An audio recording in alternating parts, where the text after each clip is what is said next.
Hi, I'm Matthew Kelly. Welcome back to Radical and Relevant, where we are exploring the genius of Jesus in today's gospel. Today's gospel comes from Gospel of Mark, chapter 3, verses 22 to 30. And the scribes who came down from Jerusalem said, "He is possessed by Beelzebul, and by the prince of the demons he casts out the demons." And he called them to him and said to them in parables, "How can Satan cast out Satan? If a kingdom is divided against itself, that kingdom cannot stand. If a house is divided against itself, that house will not be able to stand.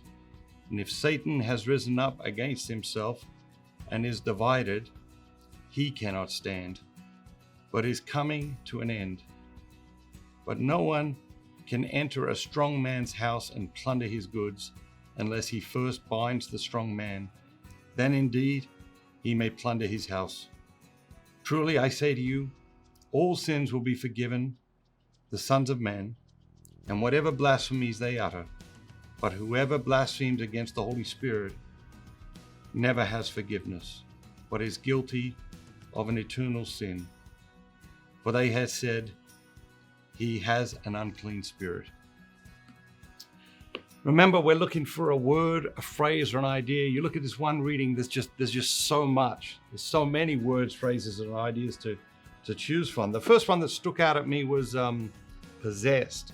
Like we read over and over in the Gospels that people were possessed by demons. I think a lot of people would say, oh yeah, possession, that's like an old-fashioned thing. But don't you see people possessed sometimes? Don't you see, I got these images when I was traveling all the time.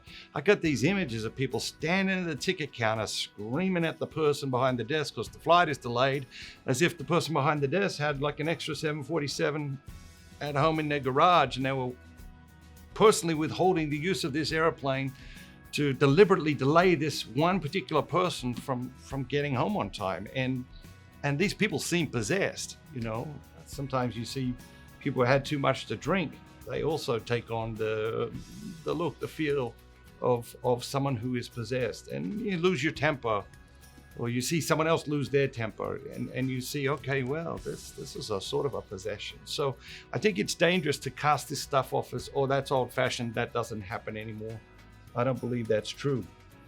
Another fascinating phrase here today is, if a kingdom is divided against itself, or if a house is divided against itself. And I think it's a good reflection for us to look at, how are you divided against yourself? How are you working against yourself? There's a phrase, a cliche really, you know, you're your own worst enemy, or sometimes people will say it about themselves, I'm my own worst enemy.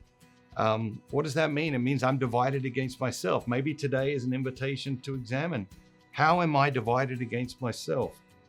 And then at the end of the reading, you just sort of, this piece is just sort of added on there about all of people's sins will be forgiven, except if you blaspheme against the Holy Spirit. No, that's an eternal sin. And we could spend the rest of the year analyzing what is blasphemy against the Holy Spirit, but let's do something different. Let's look at the opposite. Rather than get caught all of that, and what is the opposite of blaspheming against the Holy Spirit? The opposite is respecting the Holy Spirit, is honoring the Holy Spirit, is reverencing the Holy Spirit, is allowing the Holy Spirit to work in our lives, is allowing the Holy Spirit to guide us, to coach us, to lead us, and not just in the big things, but in the little moments of life. And I think in Rediscover Jesus, I wrote, I never met anybody who relied too much on the Holy Spirit. Most of us make the mistake in exactly the opposite direction. We rely too little on the Holy Spirit. But you pick your word, you pick your phrase, you pick your idea, focus on that today, and allow it to allow the gospel to come alive in your daily actions. Have a great day, and remember, don't just be yourself. Be the very best version of yourself, all that God created you to be.